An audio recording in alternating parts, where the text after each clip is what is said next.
এছাড়া আমি যদি নিচ থেকে উপরে সোয়াইপ করি তাহলে আমি সবগুলো কিন্তু ফিচার পেয়ে যাব। সো এটা হচ্ছে অ্যাপলের ইউআই ইন্টারফেস। সো লো বাজেটের স্মার্ট ওয়াচের মধ্যে কিন্তু এটাও ইনপুট করা হয়েছে। এছাড়া কিন্তু আমরা সেটিংয়ে গিয়ে এই অপশনটাকে চেঞ্জ করে আমরা মেনু ভিউ এই অপশনে গিয়ে চেঞ্জ করে কিন্তু আমরা এটাকে লিস্ট ভিউতে নিয়ে আসতে পারবো। যদি এটা কমফোর্টেবল না হয় তো আমরা লিস্ট ভিউতেও কিন্তু এটা কনভার্ট করতে পারবো, সেই অপশনটা কিন্তু এখানে আছে। আসসালামু আলাইকুম, welcome to tech with Babar. আপনারা দেখতে পাচ্ছেন আমার হাতে যে স্মার্ট ওয়াচটা আছে সেই স্মার্ট ওয়াচের ওয়াচ ফেসে কিন্তু বাবরের ছবি এই ওয়াচ ফেসে আছে। তো আপনারা চাইলেই এই স্মার্ট ওয়াচটির ওয়াচ ফেসে কিন্তু আপনাদের ছবি নিয়ে আসতে পারেন। সো স্মার্ট ওয়াচে আসলে নিজের ছবি আনা যায় কিনা বা ওয়াচ ফেসে কীভাবে আমাদের ছবি আনবো, এই জিনিসগুলো অনেকেই কোয়েশ্চেন করে যে ভাই আমাদের কাস্টমাইজ ওয়াচ ফেস আনা যাবে কিনা। হ্যাঁ, লো বাজেটের স্মার্ট ওয়াচ DT102, আমরা আজকেই DT102 স্মার্ট ওয়াচটার ব্যাপারে জানবো। সো স্পেশাল একটা ফিচার জানলেন যে স্মার্ট ওয়াচে কিন্তু আপনার ওয়াচ ফেসে আপনার নিজের ছবি আপনি কিন্তু সেট করতে পারবেন। অনেকগুলো ওয়াচ ফেস আছে। তো স্মার্ট ওয়াচটির বক্সে খুব সিম্পল অ্যাজ ইউজুয়াল যা থাকে, একটা ইউজার ম্যানুয়াল পাবেন আর এই ম্যাগনেটিক চার্জিং কেবল। সো এটা একটা ভালো যে খুব লো বাজেটের স্মার্ট ওয়াচের মধ্যেও কিন্তু আপনি ম্যাগনেটিক একটা চার্জিং কেবল পাচ্ছেন, USB কেবল। তো এনিওয়ে আমরা এখন স্মার্ট ওয়াচটাতে আছি। স্মার্ট ওয়াচটা DT102, এটার কিন্তু black colour, silver colour, pink colour, তিনটি কালার হয়ে থাকে। সো আমার হাতে এই মুহূর্তে আছে পিঙ্ক কালারটি। এই পিঙ্ক কালারটা আসলে স্পেশালি লেডিসরা ইউজ করে থাকে।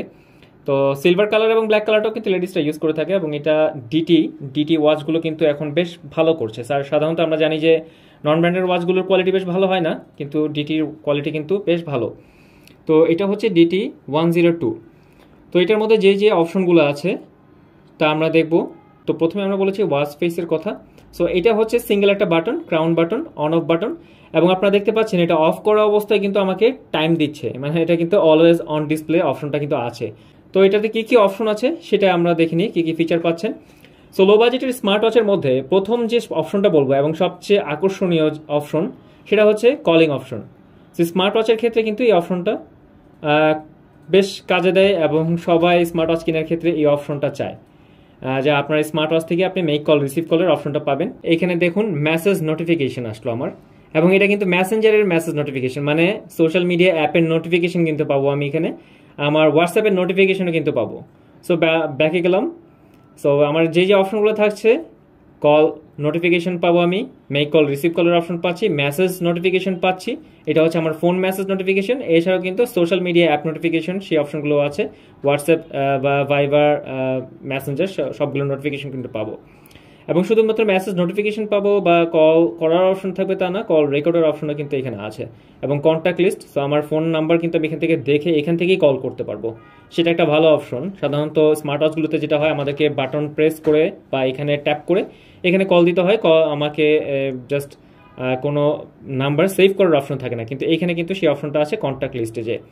তো এছাড়াও স্মার্ট ওয়াচের অন্যতম যে ফিচারগুলো সেটা হচ্ছে হেলথ ম্যাট্রিক্সের মধ্যে অ্যাজ ইউজুয়াল যা থাকে, হার্ট রেট, স্পিরিচুয়াল লেভেল, বা এখানে ইসিজি অপশনটা ইনক্লুড করা হয়েছে। ইসিজি আমরা সাধারণত দেখি খুব হাই প্রাইসের স্মার্ট ওয়াচগুলোতে, স্যামসাং, অ্যাপল এবং হুয়াওয়ের স্মার্ট ওয়াচগুলোতে দেখি, বাট এই লো বাজেটের স্মার্ট ওয়াচের মধ্যে কিন্তু ইসিজি আনা হয়েছে। তো স্বাভাবিকভাবে এটা বলে নেওয়া ভালো যে যেহেতু লো বাজেটের স্মার্ট ওয়াচ, এটা রেটিংয়ের উপর অতটা ভরসা করা যাবে না, তবে মোটামুটি চলে। লো বাজেটের স্মার্ট ওয়াচের মধ্যে আমরা আসলে সবগুলো ফিচার পাচ্ছি, সেটাই বা কম কিসে। তো অন্যান্য বায়োমেট্রিক কনফিগারেশনের মধ্যে আছে অক্সিজেন লেভেল এবং বিপি মেজার করার অপশন। এছাড়া কিন্তু অন্যান্য অপশনের মধ্যে রিমোট মিউজিক কন্ট্রোল এবং রিমোট ক্যামেরা শাটার, সেই অপশনগুলো পাচ্ছেন। অন্যান্য ফিচারগুলো কিন্তু আছে। আর অন্যতম একটা ফিচার হচ্ছে ওয়ার্কআউট মোড। তো অনেকগুলো ওয়ার্কআউট মোড কিন্তু পাওয়া যাবে এই স্মার্ট ওয়াচটি থেকে। এছাড়াও অ্যাডিশনাল অনেকগুলো অপশন থাকছে। সো স্মার্ট ওয়াচটি এই হচ্ছে বেসিক ফিচার। এছাড়াও আমরা কিন্তু শর্টকাটে অনেকগুলো অপশন পাবো।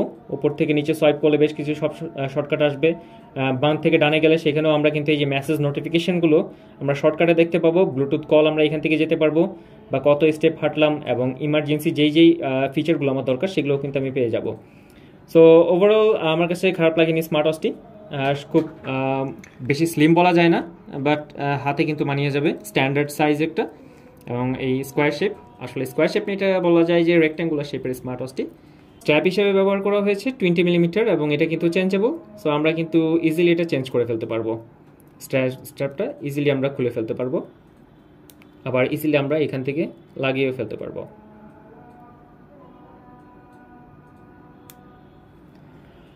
তো এই হচ্ছে স্মার্ট ওয়াচের শর্টকাট। তো স্মার্ট ওয়াচটি আপনারা যারা পারচেস করতে চান তারা আমাদের ভিডিও ডেসক্রিপশনে টেকডেনে ইনবক্স করবেন, অথবা আমাদের টেকডেনের মোহাম্মদপুর শোরুমে কিন্তু আপনারা চলে আসতে পারেন। তো নেক্সট ভিডিওতে আমরা অন্য কোনো স্মার্ট ওয়াচ নিয়ে আসবো, অন্য কোনো স্মার্ট ওয়াচের ব্যাপারে আমরা জানবো। সবাই ভালো থাকবেন, সুস্থ থাকবেন। আল্লাহ হাফিজ।